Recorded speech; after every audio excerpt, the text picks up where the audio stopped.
welcome our first speaker. He is Luc Laurent Salvador. He earned his PhD at Université Paris 5.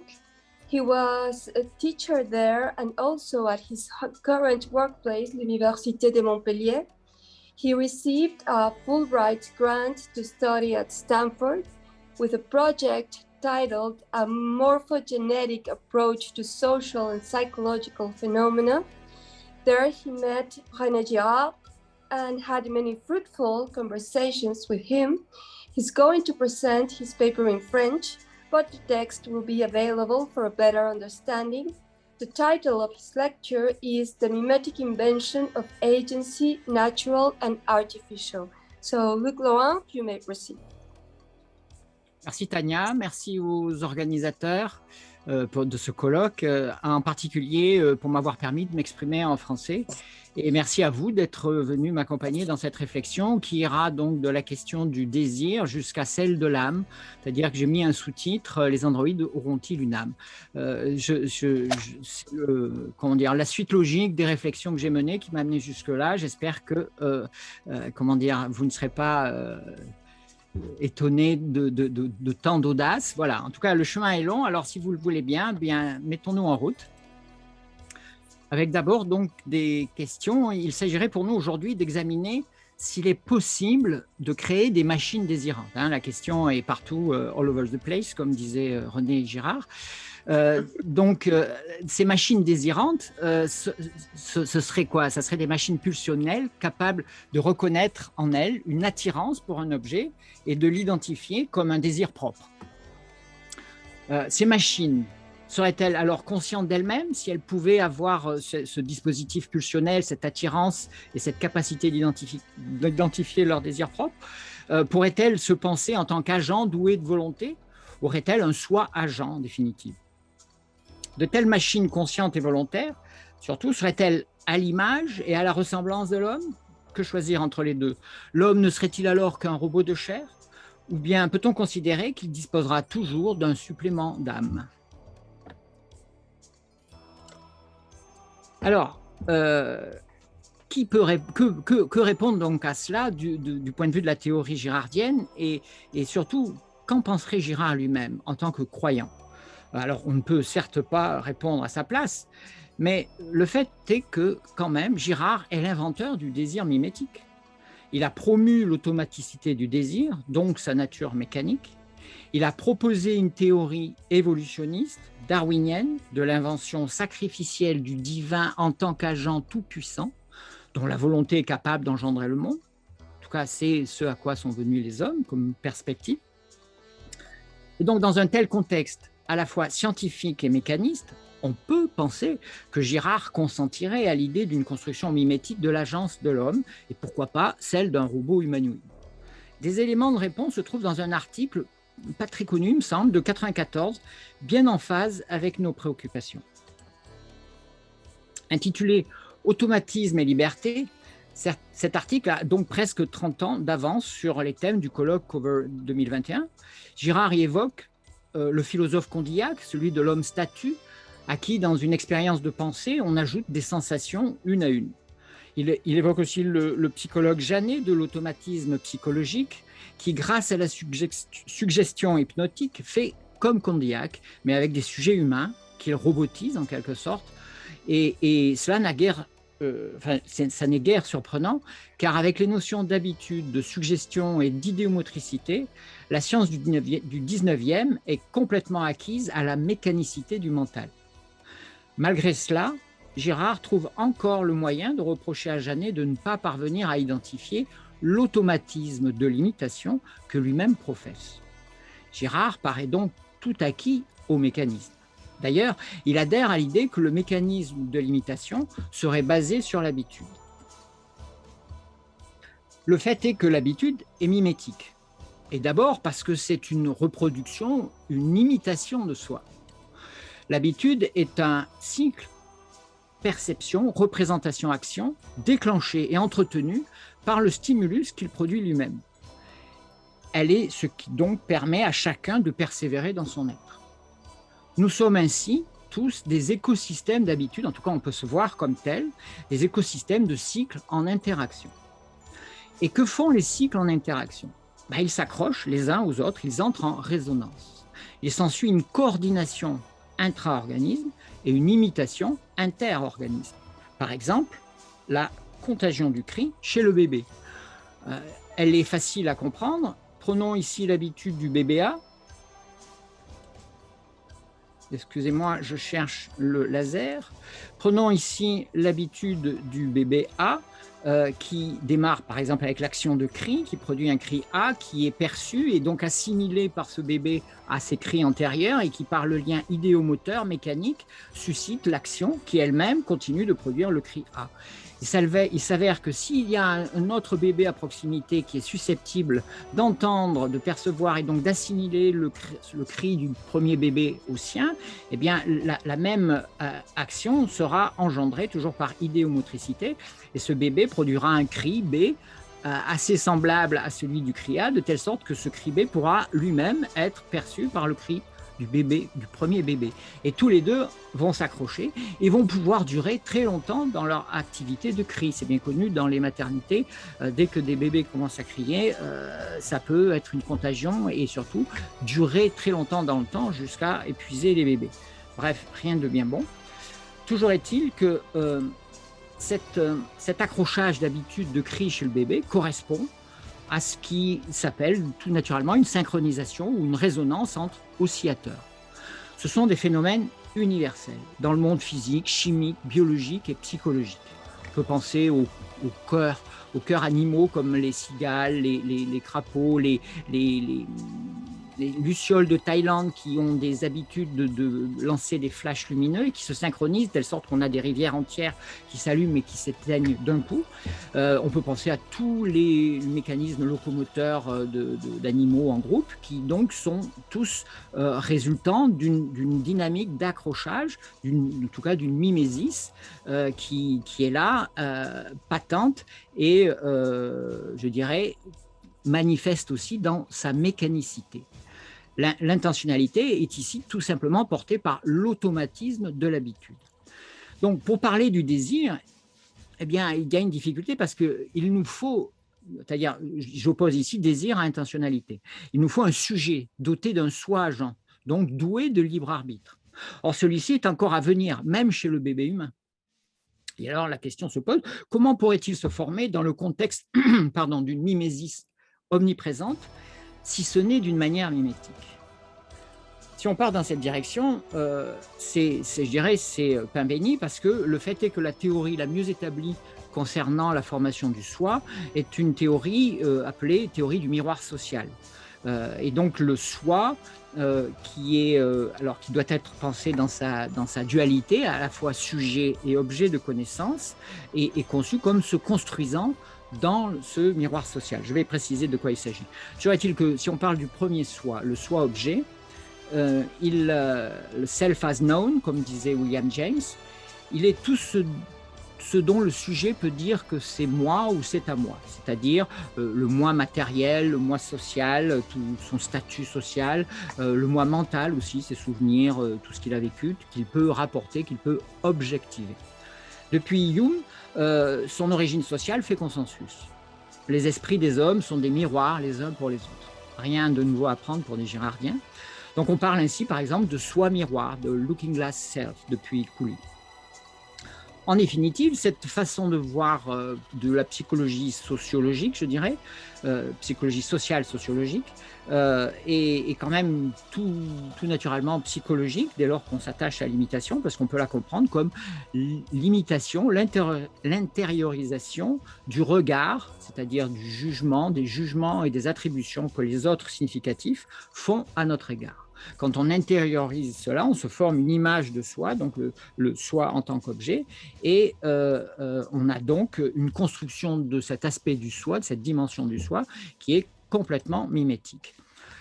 Pour ce qui est de la dimension agentique, il n'en va pas de même, et de loin, parce que depuis Maine de Biran, on perçoit le soi agent, c'est-à-dire le self as knower, celui qui est conscient de lui-même en tant qu'agent, comme étant révélé directement dans l'effort volontaire. donc d'une manière solipsiste et non pas sociale. Il se désigne ce soi agent, il se désigne lui-même en disant « je », mais on ne sait guère en dire quoi que ce soit de plus parce qu'il a été virtuellement ignoré par la recherche psychologique. Alors, je ne parle pas des autres champs d'investigation, mais en tout cas en psychologie, il a été laissé de côté.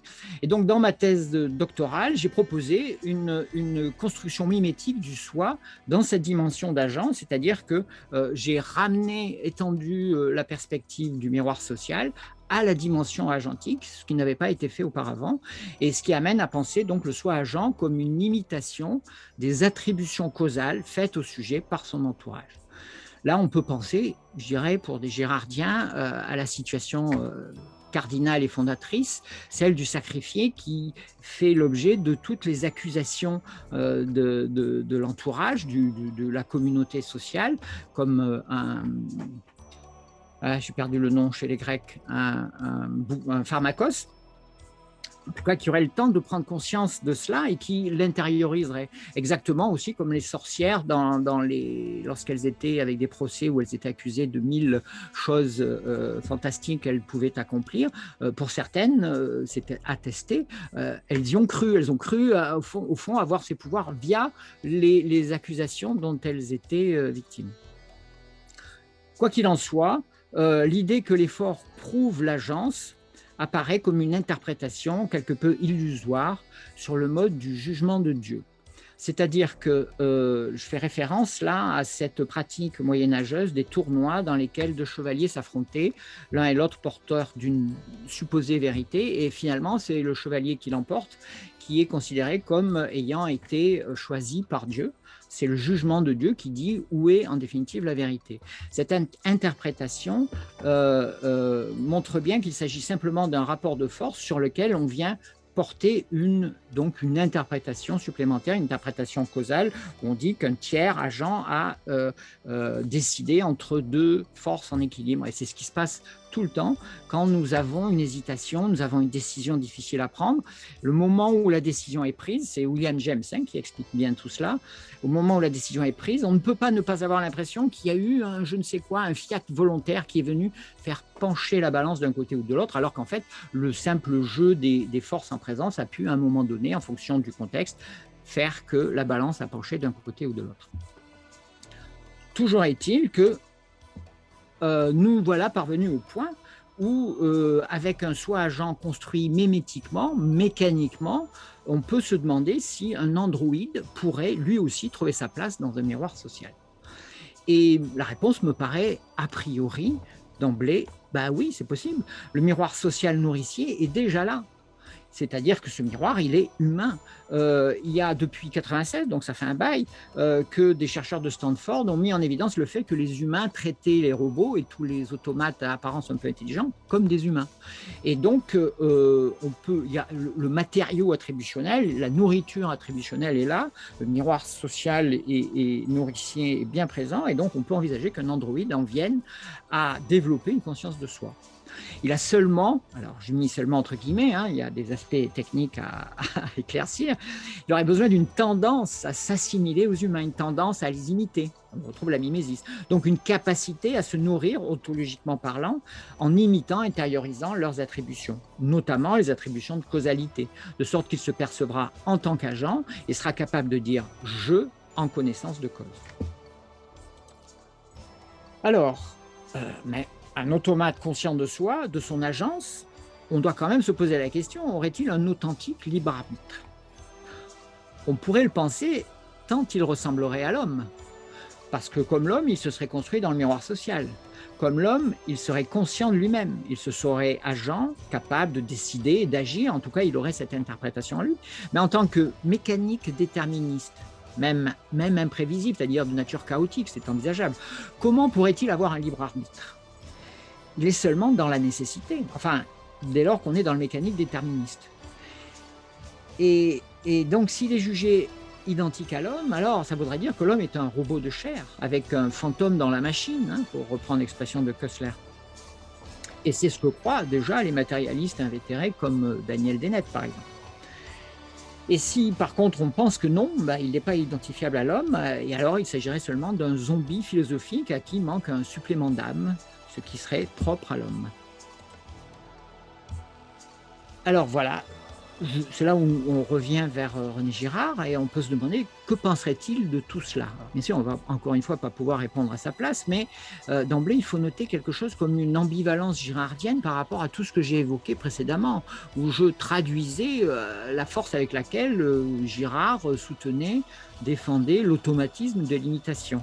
Malgré ce, il est probable que Girard refuserait la première option donc d'une similitude homme-androïde, parce que bien que défendant, donc il faut insister, l'automatisme mimétique, il croit aussi au libre arbitre en tant que dépassant la mécanicité du désir. Et donc, on fait retour ici à l'article Automatisme et liberté de 94, dans lequel, bien que théorisant l'invention, la construction, non, excusez-moi, je déraille, c'est pas dans cet article qu'il théorise l'invention et la construction sacrificielle de l'agent divin tout-puissant. Ça, il l'a fait tout au long de sa théorie, des choses cachées depuis la fondation du monde.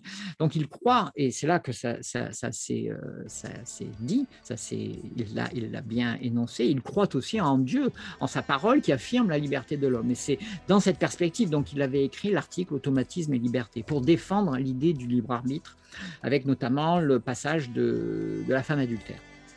Mais on n'a pas le temps de s'y attarder, on pourra y revenir dans les questions. Bref, Girard se veut scientifique, mécaniste dans ses explications, mais il ne renonce pas à la spiritualité.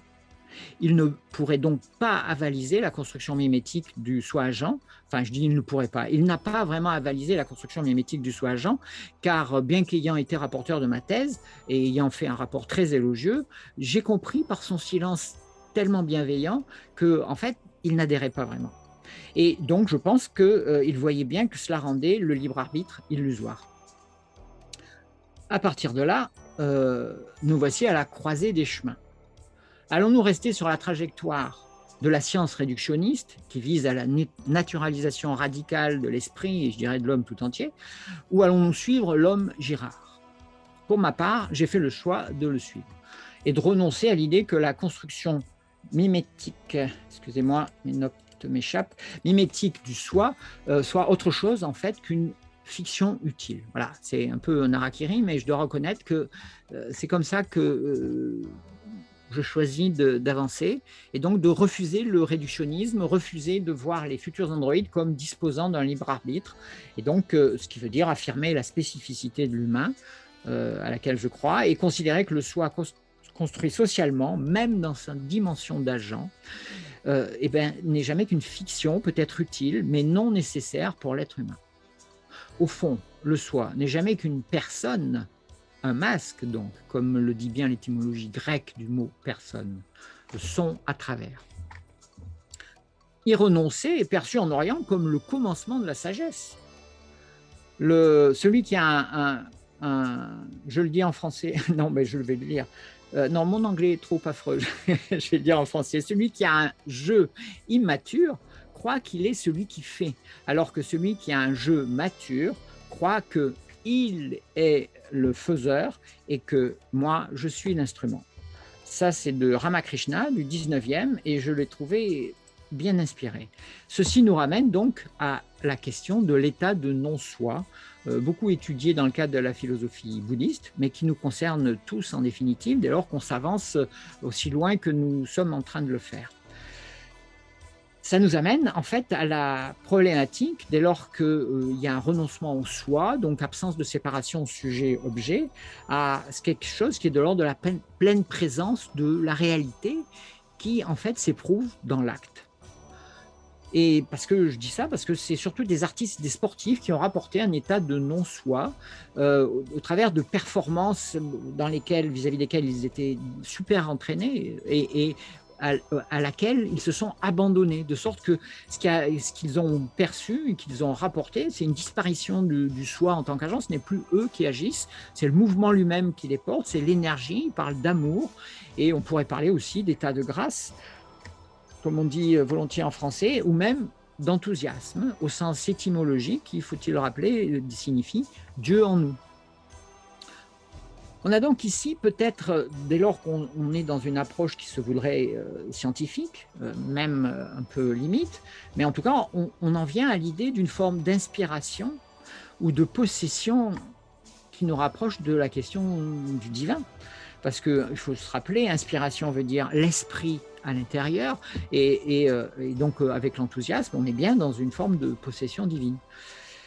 Et donc, il se pourrait peut-être là que l'on trouve là l'origine de notre supplément d'âme. En tout cas, on a la possibilité de creuser. Alors, je comprends bien que je vous amène ici un peu à la limite d'une certaine science, et à preuve, je veux dire, la première option qu'on peut envisager dès lors qu'on se trouve au point où nous sommes parvenus, c'est l'option dualiste qui était bien présente au 19e. Le spiritisme était encore largement répandu, même dans la psychologie scientifique. Et donc, Villiers de l'Isle-Adam, par exemple, a publié L'Ève future, une œuvre fondatrice de la science-fiction dans laquelle il évoque une femme artificielle animée par un esprit. Et c'est ce qui a donné par la suite Ghost in the Shell, la série de mangas, de dessins animés japonais, dans lequel le cyborg est habité par un ghost, sans lequel il ne serait qu'une coquille vide. Tout ça n'est pas très catholique, je le comprends, mais on peut quand même, on se doit ici d'évoquer le Saint-Esprit, le Holy Ghost, et le mystère de l'incarnation. Donc voilà, seulement le fait est que le dualisme pose d'énormes problèmes, et pour ma part, je préfère l'option moniste, celle que je vous ai déjà évoquée, le monisme du cycle, et parce qu'il faut y insister, on peut considérer que l'univers est tout entier, intégralement, du photon à la constellation, est constitué de cycles, d'oscillateurs en résonance, au niveau de la micro-particule, tout ce que vous voulez. Il n'y a que cela dans l'univers, si vous regardez bien, en ayant ça, la puce à l'oreille. Donc c'est un monisme du cycle dans lequel l'être humain en tant qu'écosystème d'habitude trouve volontiers tout naturellement sa place. Et alors, excuse me, Luc Laurent, I am very sorry to interrupt you, but your time is up. I don't know if you can wrap up in next 2 minutes, because there are questions that are very keen on asking you. Sorry, I know this. I guess I have 10 minutes following. J'ai 10 minutes qui suivent, donc je prends 2 minutes. Je te remercie pour emballer tout ça. Ça marche, j'ai terminé. Because there are many questions that want to... Ok, je termine parce que c'est le point essentiel. It's important. Ok, on peut penser ici la possession que j'évoquais comme étant en quelque sorte un accrochage de cycle. Je donne cet exemple du soleil. Nous avons, nous, écosystème d'habitude, si on nous met sous la Terre, nous avons un rythme de 36 heures, naturellement. Et quand nous sommes à la surface de la Terre, le Soleil prend possession de nous et nous fait fonctionner sur 24 heures, sans que nous ayons dit quoi que ce soit, sans que nous ayons consenti. Nous sommes complètement, entre guillemets, possédés par l'oscillateur solaire. C'est la même chose pour le bébé qui suce son pouce. Il est dans une habitude, il suce son pouce, et vient le moment où le schème de l'alimentation, l'habitude alimentaire, prend possession de ce schème de la succion et vient le diriger vers le téton de la mère. Et donc, il y a de ce point de vue quelque chose qui peut se comprendre dès lors que ce sont des schèmes qui s'accrochent comme une possession. Vous comprenez bien qu'avec tout ce qui a été écrit dans la théorie quantique par rapport à la conscience, nous avons là la possibilité, avec les travaux de Chalmers, mais aussi je pense à Aramine, la possibilité de penser une forme de résonance qui pourrait déjà s'enraciner au niveau quantique. Et quoi qu'il en soit, je terminerai avec ça. Il y a bien entendu la possibilité de penser que nous sommes, entre guillemets, dans un attracteur, un système dynamique.